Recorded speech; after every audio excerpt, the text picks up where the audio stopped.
Hello student, मैं professor Shashank Chaurasia दक्षिण pharmacy का इंस्टीट्यूट ऑफ साइंस में प्रोफेसर हूँ। मैं आपको बी फार्मा फर्स्ट ईयर में फर्स्ट सेमेस्टर में जो फार्मास्यूटिक्स सब्जेक्ट है उसका एक टॉपिक है pharmacy as a career.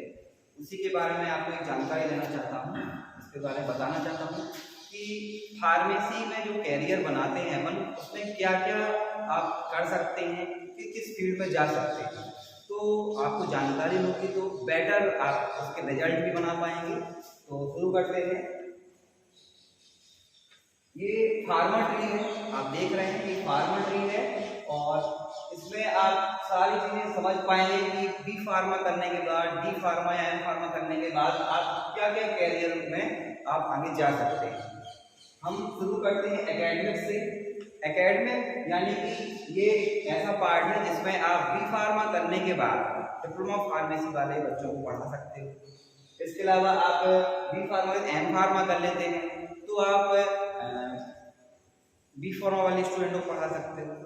Academic में हुआ। ऐसे ये ब्रांच है प्रोडक्शन और एंड मैन्युफैक्चरिंग। तो प्रोडक्शन और मैन्युफैक्चरिंग का मीन्स ये है दवाइयों को बनाना, प्रोडक्शन करना।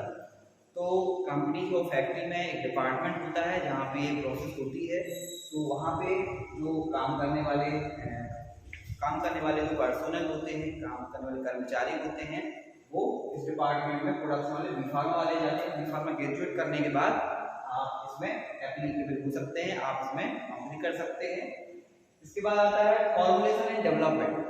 तो फॉर्मुलेशन एंड डेवलपमेंट मीन्स ये है कि कोई ड्रग, कोई दवा है, कोई मेडिसिन है, ड्रग है जो है, तो उसको हम एक फॉर्मूला बनाएं। जब वो फॉर्मूला सही हो, क्योंकि कोई भी फॉर्मूला बनाने से पहले उसके पीछे बहुत बड़ी हिस्ट्री होती है। मतलब फॉर्मूला कोई ऐसे ही नहीं आ जाता है। उस फॉर्मूला को बनाने के पहले बहुत सारे बैच, बहुत सारे टेस्ट लगाने होते हैं। तो वो जो पूरी प्रोसेस होती है उसके लिए ये डिपार्टमेंट है पूरा, जिसमें प्रोडक्शन होता है, ठीक है, और उसके बाद फॉर्मुलेशन होता है। इसमें भी बी फार्मा ग्रेजुएट जो होते हैं वो इसमें जाते हैं, एम फार्मा जो करते हैं वो भी जाते हैं, ठीक है। इसके अलावा क्वालिटी एश्योरेंस, क्वालिटी कंट्रोल एक डिपार्टमेंट होता है। तो इस डिपार्टमेंट में भी आप कंपनी में भी जाते हैं, गवर्नमेंट अथॉरिटी है वहाँ पे भी जा सकते हैं।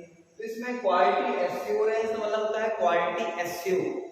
जब भी हम कोई मेडिसिन, कोई दवा बनाते हैं, कोई फॉर्मूला बनाते हैं, तो क्वालिटी को चेक करना होता है, क्योंकि ये लाइफ से संबंधित है। पूरा फील्ड ही लाइफ से संबंधित है। तो इसमें हमें क्वालिटी को एश्योर करना होता है कि जो हम दवा बना रहे हैं उसमें यूज होने वाली, उसमें मिक्स होने वाली सारी चीज़ें जो हैं वो प्योर है, क्वालिटी मेंटेन है, उनकी खराब तो नहीं है। तो ये डिपार्टमेंट पहले दवा बनने के पहले उन सारे इंग्रेडिएंट, उन सारे एलिमेंट को चेक करता है। दवा की क्वालिटी चेक की जाती है, दवा में जो दूसरी चीज मिक्स की जाती हैं उनको एक्सीपेंट बोलते हैं, उनकी क्वालिटी चेक की जाती है। कहीं उसमें मॉइस्चर तो नहीं आ गया, नमी तो नहीं आ गई, कहीं वो खराब तो नहीं हो गया, कोई नकली प्रोडक्ट तो नहीं है उसमें। तो ये सब चेक करने के बाद फिर हम आगे बढ़ते हैं। जब क्वालिटी पूरी चेक हो जाती है, क्वालिटी कंट्रोल टेस्ट की बारी फिर आती है। जब पूरी क्वालिटी चेक कर लेते हैं, प्रोडक्ट बनना तैयार होता है, तो एक प्रोसेस चलती है। उस प्रोसेस में भी हमें क्वालिटी को चेक करना होता है। WHO के अकॉर्डिंग ये सारी गाइडलाइन बनाई गई है, उसके अकॉर्डिंग हम ये सारी चीज़ फॉलो करते हुए आगे बढ़ते जाते हैं। इसके अलावा आता है क्वालिटी कंट्रोल। तो यही है वो डिपार्टमेंट जो पूरी प्रोसेस में काम करता है। मतलब जब हम दवा बना देते हैं उसके पहले क्वालिटी एश्योरेंस डिपार्टमेंट उसको एश्योर करता है क्वालिटी सही है या नहीं है। उसके बाद क्वालिटी कंट्रोल आता है, पूरी प्रोसेस में एक पैरामीटर बनाता है। उस पैरामीटर को फॉलो करते हुए पूरी क्वालिटी को कंट्रोल में रखते हैं, कुछ भी चीज़ बिगड़ने नहीं देते हैं। और जब ये पूरा प्रोडक्ट बन के तैयार हो जाता है तो प्रोडक्ट को दोबारा से चेक किया जाता है, फिर से क्वालिटी एश्योरेंस डिपार्टमेंट उसको चेक करता है फर्दर। उसके बाद ये चीज़ बाहर पैकेजिंग के लिए जाती है। तो यहाँ पे भी आप कैरियर बना सकते हैं। Drug regulatory affairs, drug regulatory affairs जो है ये लॉ और एथिक्स से संबंधित है। मतलब जितने रेगुलेशन है, नियम है, कब कौन सा नियम का पालन किया जाए, जिससे कौन से नियम का फॉलो करना है जिससे आपकी दवा जो बन रही है वो प्रॉपर बने, सही बने, किसी प्रकार की उसमें कोई कमियां ना रहे। तो उसको चेक करने के लिए, उसको रेगुलेट करने के लिए डिपार्टमेंट रहता है उस डिपार्टमेंट में भी बी फार्मा एम फार्मा वाले जो स्टूडेंट होते हैं वो जा सकते हैं। फार्मास्यूटिकल पैकेजिंग टेक्नोलॉजी, ये एक पूरा साइंस होता है पैकेजिंग का। तो फार्मास्यूटिकल पैकेजिंग टेक्नोलॉजी जो होती है इसमें भी बी फार्मा और एम फार्मा वाले जो हैं बच्चे जाते हैं और ये इसमें पैकेजिंग वाला काम करते हैं। जब प्रोडक्ट बनकर तैयार हो जाता है तो हमें उसका ट्रांसपोर्टेशन करना है, हमें उसको होलसेल तक पहुंचाना है, मेडिकल रिटेलर तक पहुंचाना है।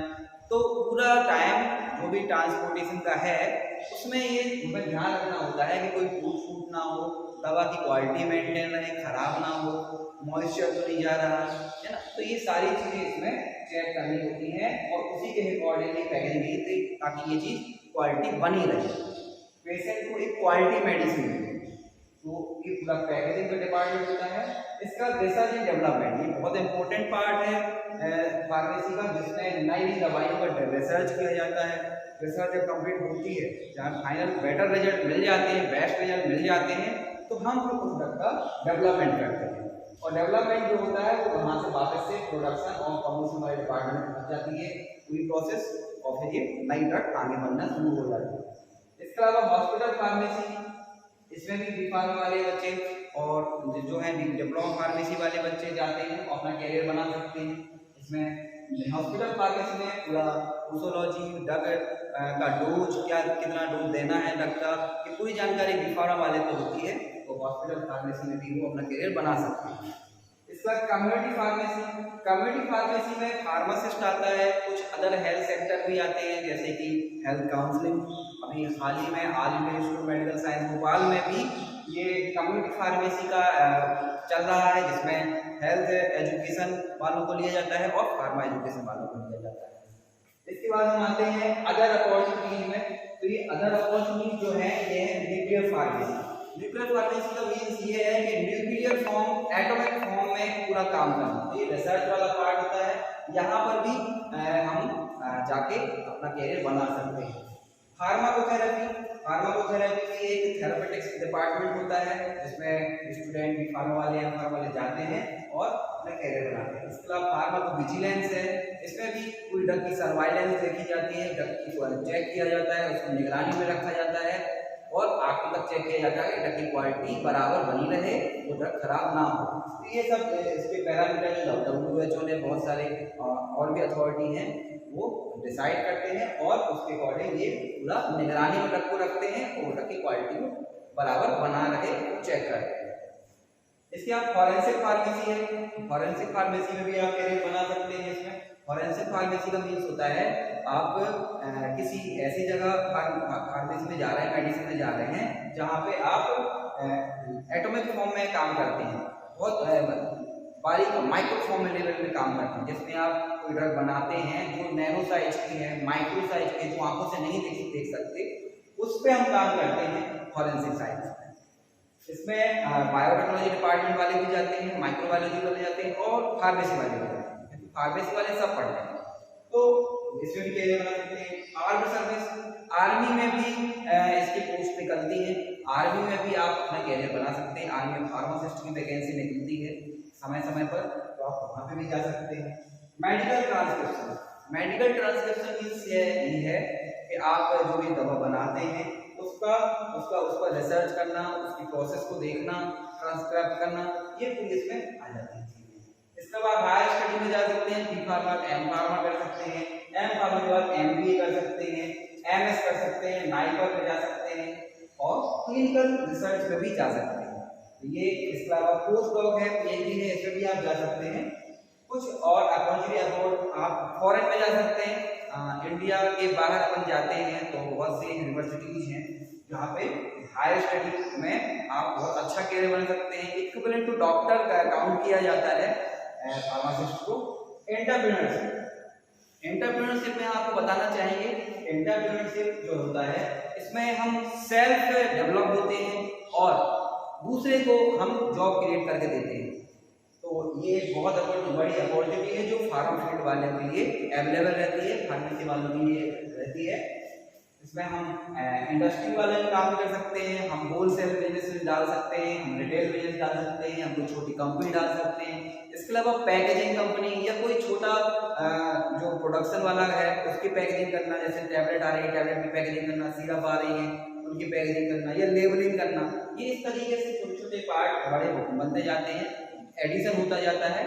इस प्रकार से इंटरनेट में भी कैरियर बनाया कर द्वारा अपना कैरियर बना सकते हैं। इसमें मतलब आपको सेल्फ सारी प्रोसेस करनी होती है और आप आगे बहुत अच्छा फ्यूचर बना पाएंगे। केमिस्ट को इसमें होलसेल और रिटेल की जो दुकानें होती हैं वो आती हैं, तो आप इसमें भी आप कैरियर बना सकते हैं, बिजनेस क्रिएट कर सकते हैं। रेगुलेटरी बॉडी जो फार्मेसी पूरा कंट्रोल करते हैं, रेगुलेट करते हैं, वो इसमें कुछ अथॉरिटी होती है, जैसे DTAP direct technical education board हो गया, ठीक है, AICTE है, PCI है, ये कुछ ऐसे बोर्ड हैं जिनमें जो जिनके जो मेंबर होते हैं, जो इसमें काम करने वाले लोग, जो अधिकारी होते हैं, वो सारे भी B.Pharma वाले ही होते हैं। तो इसमें भी आप जाके आप कैरियर बना सकते हो। टाइम टाइम कुछ एग्जाम्स भी आते हैं, सभी आप जा सकते हैं। इसके बाद हम करते हैं ड्रग इंस्पेक्टर, गवर्नमेंट जॉब। तो गवर्नमेंट जॉब में भी बहुत अच्छा कैरियर है, इसमें आप ड्रग इंस्पेक्टर बन सकते हैं। ड्रग इंस्पेक्टर के टाइम टू टाइम समय समय पर कुछ वैकेंसी आती हैं, एग्जाम होते हैं, तो जो B.Pharma पढ़ते हैं 8वें सेमेस्टर में वो सारा यहाँ पे काम आता है और हम ये एग्जाम निकाल सकते हैं। तो यहाँ पे भी कैरियर बनेंगे। ड्रग कंट्रोलर, जो ड्रग कंट्रोलर होता है उस पर भी हम अप्लाई कर सकते हैं, वहाँ भी जा सकते हैं। साइंटिस्ट इन CSIR लैब, जो बहुत बड़ी बड़ी लैब हैं, CSIR लैब होती हैं, लखनऊ में है, MP है, बहुत सारी लैब हैं। तो इन सारी लैब में भी ये फार्मेसी वाले जाते हैं, नई रिसर्च करते हैं और काम करते हैं, तो यहाँ पे भी अपना कैरियर बढ़ाते हैं। असिस्टेंट कमिश्नर, ये गवर्नमेंट फार्मेसी, तो असिस्टेंट कमिश्नर यहाँ बहुत सुपीरियर जॉब है ये, है ना, तो यहाँ पे भी आप जा सकते हैं। इसके लिए वैकेंसी समय समय पे आती है, ये भी फार्मेसी के लिए रहती है। इसके अलावा गवर्नमेंट फार्मासिस्ट है, तो आप जैसे हॉस्पिटल फार्मासिस्ट होता है, ऐसे गवर्नमेंट में जो हॉस्पिटल होते हैं वहाँ के लिए भी एप्लीकेबल कर सकते हैं, अप्लाई कर सकते हैं। तो ये इस तरीके से हम ये फार्मा से समझ सकते हैं, एक हल्का एक सॉफ्ट नॉलेज ले सकते हैं, जिससे हम समझ सकते हैं कि इसमें बहुत अच्छा कैरियर है। हम किसी न किसी जिस तरफ भी बढ़ेंगे उसमें बहुत अच्छा कैरियर बना सकते हैं। तो ये फार्मा से हम आपको ये बताना चाहिए। इसके अलावा मार्केटिंग भी है। मार्केटिंग जो है इसे फार्मास्यूटिकल मैन्युफैक्चरिंग यूनिट्स आती हैं, मतलब जो कंपनीज रहती हैं जहाँ ड्रग बनती है वो पूरा प्रोडक्शन करने के बाद उसे ड्रग का मार्केटेड करवाती है, कई देशों में, कई प्रदेशों में, सभी जिलों में, जहाँ जहाँ भी है वहाँ अपने एजेंट को वहाँ भेजती हैं। मेडिकल रिप्रेजेंटेटिव कहलाते हैं वो, है ना, एरिया मैनेजर होते हैं, ये सब जाके कंपनी को प्रमोट करते हैं, उनकी सेल्स बढ़ाते हैं, मार्केटिंग करते हैं। तो ये भी फार्मेसी वाले होते हैं, तो इसमें भी हम बहुत अच्छा कैरियर बना सकते हैं। अभी करंट टाइम में इसमें बहुत अच्छा कैरियर बन रहा है, अब्रॉड में जाते हैं लोग कंपनी को प्रमोट करने, वो बहुत अच्छा कैरियर बन रहा है। तो अब हम चलते हैं आगे। इसके इंट्रोडक्शन हमने आपको जो बताया उसके बारे में। फार्मेसी एक जो versatile dynamic growing increasing driver profession, बहुत अच्छा प्रोफेशन है, इसमें हम बहुत अच्छी ग्रोथ कर सकते हैं, डायनामिक वर्किंग कर सकते हैं, वर्सेटाइल बन सकते हैं, which create the excitement because there are so many opportunities। मतलब इसमें इतनी सारी अपॉर्चुनिटी है, बहुत एक्साइटमेंट है, मुझे बताने में हो रहा है, क्रिएटिव अपॉर्चुनिटीज है। ग्लोबल हेल्थ केयर में एक प्रोफेशन बहुत अच्छा प्रोफेशन बनाया गया है, जो कि बहुत पुराना प्रोफेशन है। On the other hand, unfortunately, I public role of pharmacy is restricted to mainly doing selling medicine। आपको बता दें, आपने देखा होगा अपने पब्लिकली चारों तरफ जो भी मेडिकल शॉप खुले हैं, लोग दवाइयाँ खरीद रहे हैं, कुछ लोग दवाइयाँ बेच रहे हैं, ये सब चीज़ें एक फार्मासिस्ट ही करता है ना। तो ये बहुत अच्छी अपॉर्चुनिटी देता है फार्मेसी। इसमें हम देख रहे हैं जॉब करने के लिए कौन कौन सी एरिया जो पढ़ाया है उसी को क्लासीफाइड किया है यहाँ पे। हेल्थ केयर, अगर हेल्थ केयर सेक्टर में जाते हैं तो कम्युनिटी फार्मेसी आती है, हॉस्पिटल और क्लिनिकल में जाते हैं। अदर जॉब अगर हम देखना चाहें तो एकेडमिक आता है, फार्माकोविजिलेंस आता है, होलसेल बिजनेस आते हैं। और इंडस्ट्री में जाएं, गवर्नमेंट और प्राइवेट दोनों आती है, इसमें प्रोडक्शन में जा सकते हैं, क्वालिटी एश्योरेंस भी होता है, research and development department R&D को बोलते हैं, क्वालिटी कंट्रोल, पैकेजिंग साइंस जो इसमें लगती है, regulatory and sales and marketing. ये कुछ हमने इसको क्लासिफाइड किया है, हमने 3 में पढ़ा था, उसी को डिस्क्राइब किया है। ठीक है, हेल्थ केयर में अगर हम जाएं तो एक कम्युनिटी फार्मेसी है, community pharmacy.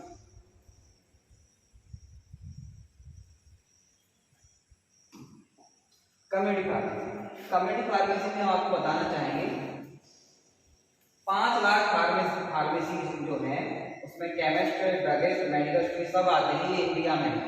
Almost every nook and corner अगर हम देश के कोने कोने में जाएं तो आपको कोने कोने में आपको ये जरूर चीजें देखेंगे, chemist, druggist and medical store, क्योंकि इनकी नीड बहुत ज्यादा है। ठीक है, तो ये पूरी कम्युनिटी में फैले हुए हैं। ठीक है, these friendly neighborhood pharmacies are doing human service to the nation, providing quick service and medicine to the public through day and even at hour। हम देख रहे हैं अपने चारों तरफ पब्लिकली हर 1 घंटे में आपको कोई ना कोई मेडिकल में नीड होगी, हर किसी को देखें अगर पूरे देश में। और क्विक सर्विस हमारे देश में आजकल ये सर्विस बहुत अच्छी हो गई है, बहुत अच्छी सर्विस मिल रही है लोगों को। एलिजिबिलिटी क्राइटेरिया जो है कम्युनिटी फार्मेसी के लिए डी फार्मा ये दोनों इसकी एलिजिबिलिटी है। कम्युनिटी फार्मेसी में जा सकते हैं, मैंने बताया था आपको कि इसमें आप काउंसलिंग में भी जा सकते हैं। ठीक है,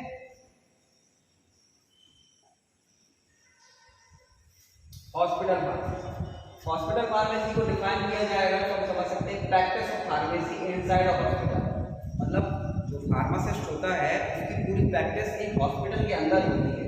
ठीक है, क्लोज टू पेशेंट, जो पेशेंट के क्लोज होता है। ठीक है, where nurse and other healthcare professionals interact with the pharmacist on the matter related to medicine, surgery and other patient care item required। तो पेशेंट को जो आइटम उसके अकॉर्डिंग उसको जरूरी है, उसके अनुसार डॉक्टर ने बताया है, नर्स ने बताया है, हेल्थ प्रोफेशनल ने बताया है, वो सारी रिक्वायरमेंट उसकी हॉस्पिटल फार्मेसी में जाने के बाद पूरी होती है। और तो जो हॉस्पिटल फार्मेसी बहुत ही अच्छा एक करियर के लिए पार्ट है। बी फार्मा दोनों इसकी एलिजिबिलिटी। क्लिनिकल फार्मेसी में भी बहुत अच्छा फ्यूचर है, मैंने अभी बताया भी था आपको। क्लिनिकल फार्मेसी है ब्रांच फार्मेसी की जिसमें फार्मासिस्ट डायरेक्ट पेशेंट केयर में रहता है and that optimize use of medication promote health. Medication कैसे लेना है, दवाइयाँ कैसे लेना है, उनका कैसे यूज करना है, ये सारी चीजें से बताई जाती हैं। और वो कैसे अच्छा रहेगा, डिसीज को कैसे अपना प्रिवेंट कर सकता है, बच सकता है, वो सारी इसकी जानकारी आपको ये क्लिनिकल फार्मेसी वाले ही दे सकते हैं। इसमें बी फार्मा जो रहता है एलिजिबिलिटी रहती है, क्राइटेरिया रहता है 3 month additional experience MBBS doctor, और इसमें 3 महीने का मिनिमम एक्सपीरियंस रहता है जो डॉक्टर के साथ बैठ के किया जाता है। इसमें हॉस्पिटल में जाके आप 3 महीने का एक्सपीरियंस ले सकते हैं, एटियोलॉजी कर सकते हैं, पेशेंट को देख सकते हैं, ये उसके लिए एलिजिबिलिटी क्राइटेरिया है। प्रोडक्शन मैंने बताया था आपको, इस तरीके से मेडिसिन बनती है जो production, manufacturing, the process of synthesis of pharmaceutical drug. तो जो फार्मास्यूटिकल ड्रग मतलब फार्मेसी में जो ड्रग हैं, जितनी भी ड्रग हैं, इनको प्रोसेस किया जाता है, इनको बनाया जाता है, इसको प्रोडक्शन में बोला जाता है या मैन्युफैक्चरिंग बोला जाता है। इसमें भी कैरियर बनता है, इसकी रिक्वायरमेंट रहती है बी फार्मा या डी फार्मा, इसमें कैरियर बना सकते हैं। क्वालिटी एश्योर मैंने बताया था, क्वालिटी एश्योर करने के लिए बहुत सारे पैरामीटर हैं, चेक करना होता है। ये जो फार्मेसी में जो लोग बी फार्मा करते हैं या डी फार्मा करते हैं वो इसमें जा सकते हैं, है ना। There are several work pharmacist का ही वर्क है, such as making BPR, BMR, data entry, other paper work. तो इससे संबंधित जो भी काम है उसमें इसको करना पड़ता है फार्मेसी में। तो ये भी इसके लिए बहुत ही अच्छा कैरियर का ऑप्शन रहेगा। रिसर्च एंड डेवलपमेंट हमने आपको बताया, रिसर्च डेवलपमेंट डिपार्टमेंट होता है, इसमें भी हम जा सकते हैं। ठीक है, और इसमें बता देते हैं आपको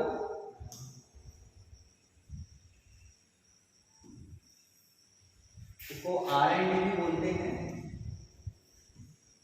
R&D department, research and development department. तो इसका मीन्स ये है कि जो रिसर्च वाला पार्ट है पहले तो ये आता है, इसके बाद new chemical ingredient, new drug acting any time, कोई हमें बीमारी है, कोई नई बीमारी आई है तो उस बीमारी के लिए रिसर्च की जाती है सबसे पहले। जब वो रिसर्च कंप्लीट हो जाती है उसके बाद देन ये डेवलपमेंट होता है, ये सेकंड पार्ट है। तो ये जो काम है ये बी फार्मा, ये एम फार्मा या जो पीएचडी कर चुके हैं वो इसमें जाते हैं, नई रिसर्च करते हैं। क्लिनिकल फार्मेसी भी इसमें आ जाती है, ठीक है। तो बहुत सारी लैब है ना। और एक अलग से डिपार्टमेंट जो होता है R&D डिपार्टमेंट बोलते हैं इसको, R&D डिपार्टमेंट। ये डिपार्टमेंट जो होता है research development department maximum company में रहता है, नहीं है अगर किसी कंपनी में तो किसी दूसरी कंपनी का रिसर्च डेवलपमेंट डिपार्टमेंट में अपना पूरा काम करता है। तो इस पर भी हमें करियर बना सकते हैं। क्वालिटी कंट्रोल डिपार्टमेंट जो है इसमें pharmacist perform some chemical test checking quality of drug. मैंने बताया था आपको ड्रग की क्वालिटी प्री फॉर्मुलेशन स्टेज, इसको बोलते हैं प्री फॉर्मुलेशन स्टेज।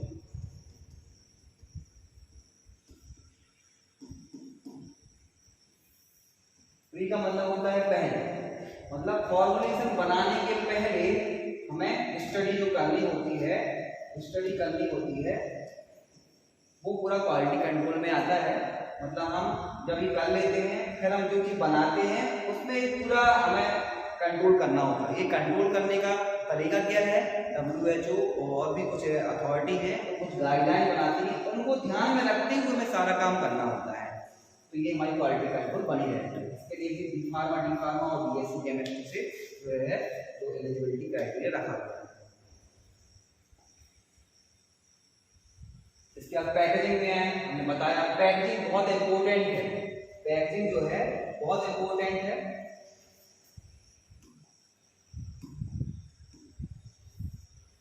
पैकेजिंग अगर अच्छे से ना हो तो कंपनी जो मेहनत करती है, रिसर्च डेवलपमेंट डिपार्टमेंट, प्रोडक्शन है, मैन्युफैक्चरिंग है, ये सारी मेहनत बेकार हो जाएगी। क्यों?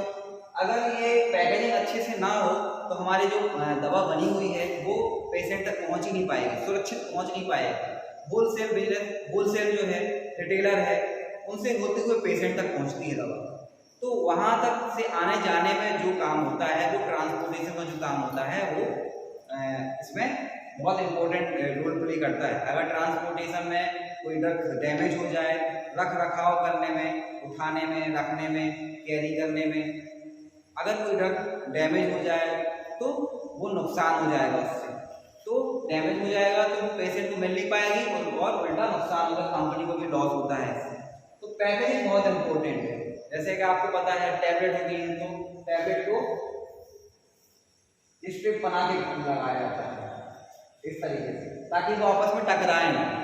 और अगर किसी कंटेनर में कोई टैबलेट रखी हुई है तो उसमें अगर टैबलेट रख दी गई तो एक कॉटन या कुछ कॉटन वगैरह इसमें रख दिया जाता है ताकि वो अंदर उसमें मूवमेंट ना हो, आपस में टकराए ना, मैकेनिकल आपस में टकराएंगे तो वो टूट जाएंगे और डोज भी उनकी डिस्टर्ब हो जाएंगे, बिगड़ जाएंगे। इसलिए हमें इनकी पैकेजिंग ऐसी करनी होती है। ऐसे ही सिरप जो होती है, सिरप के जो कंटेनर होते हैं, सिरप के कंटेनर होते हैं जो प्लास्टिक के होते हैं या कांच के भी होते हैं, है ना। तो इनकी पैकेजिंग, ये तो हो गया बल्क में जब हमें बहुत सारी क्वांटिटी कहीं ट्रांसपोर्ट करनी होती है तो हम इनको कार्टून में रखते हैं। कार्टून में रखना ये स्वाभाविक नहीं है, कार्टून में भी रखते हैं। उसमें देखते हैं आप कार्टून में कुछ पाइपिंग बनी होती है, उसके ऊपर से एक लेयर बनी होती है। तो ये जो पाइपिंग होती है, ये पाइपिंग जो होती है इनमें एयर स्पेस होता है, ये मैकेनिकल शॉक एब्जॉर्ब कर लेते हैं, मैकेनिकल शॉक एब्जॉर्ब हो जाता है तो इसमें शॉक नहीं लगता है, झटका नहीं लगता है और इनमें टूट भी नहीं होती है। इस तरीके से ये पैकेजिंग बहुत गहरी साइंस है जो हमारे तक पहुंचाते ही कोई ड्रग को, दवा को बिल्कुल सुरक्षित। इसके लिए बी फार्मा और डी फार्मा एक क्राइटेरिया बनाया हुआ है, बी फार्मा वाले इसमें भी कैरियर बना सकते हैं। रेगुलेटरी डिपार्टमेंट का मतलब ये है जो अभी हमारी इंडस्ट्री है, फैक्ट्री है, वहाँ पे ये डिपार्टमेंट क्या करता है, जितनी भी प्रोडक्शन हो रही है मेडिसिन की, दवाइयों की, उनकी क्वालिटी को कंट्रोल करने के लिए, क्वालिटी को कंट्रोल करने के लिए कि कोई चीज़ बनी है तो वो सही अमाउंट में बने, सही कंसंट्रेशन में बने, सारे पेज लगभग एक सा ही बनाए, लगभग क्या एकदम एक्चुअल बने, कोई भी चीज़ डिफरेंस ना हो। तो इन सब चीज़ों को चेक करने के लिए ये रेगुलेटरी डिपार्टमेंट काम करता है। इसके बाद sales and marketing. Sales and marketing में हम जाएंगे तो हमने आपको बताया ही था कि ये कंपनी का बहुत इंपॉर्टेंट रोल प्ले करता है ये डिपार्टमेंट।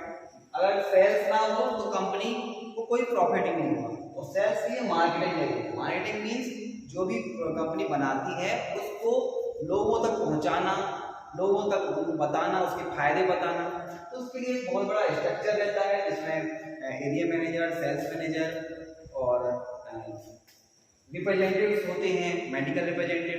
ये जाते हैं, ये होलसेल में जाते हैं, रिटेलर के पास जाते हैं, डॉक्टर के पास जाते हैं, कंपनी की नई ड्रग कोई आई है तो उसकी इंट्रोडक्शन देते हैं, उसकी जानकारी देते हैं।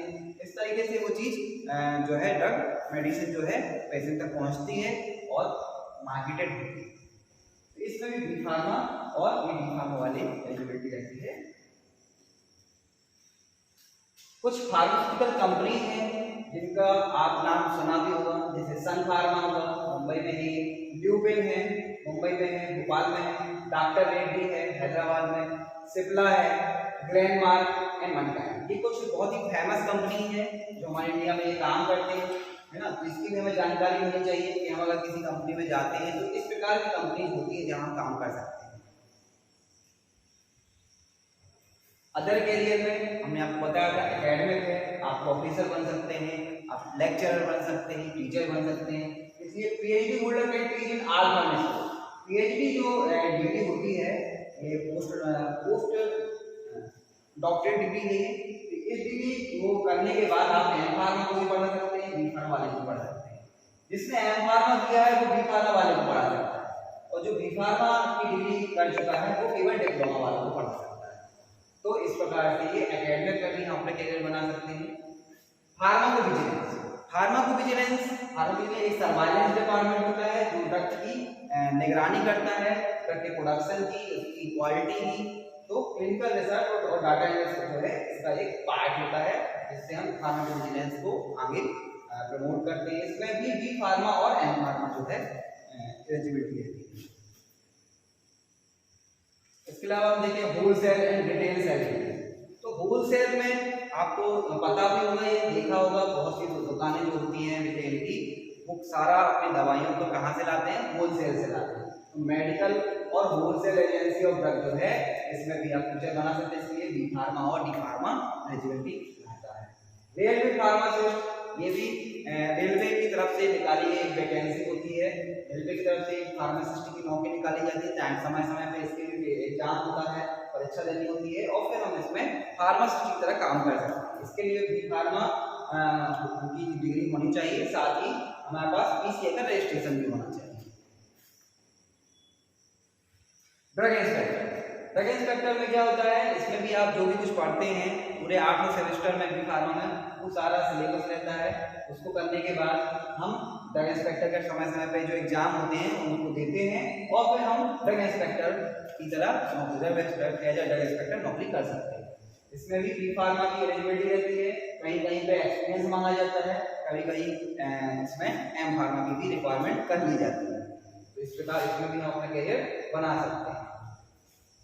और आपको कोई क्वेश्चन हो आपको फार्मेसी कैरियर से संबंधित, तो आप मुझे क्वेश्चन कर सकते हैं, है ना। आप सब्सक्राइब कर लीजिए हमारा चैनल और इसमें आप जो भी इस क्वेरी हो क्वेश्चन कर सकते हैं। Thank you. और आप पढ़िए, लाइक कीजिए, सब्सक्राइब कीजिए और जो भी क्वेश्चन क्वेरी हो आप पूछिए। Thank you.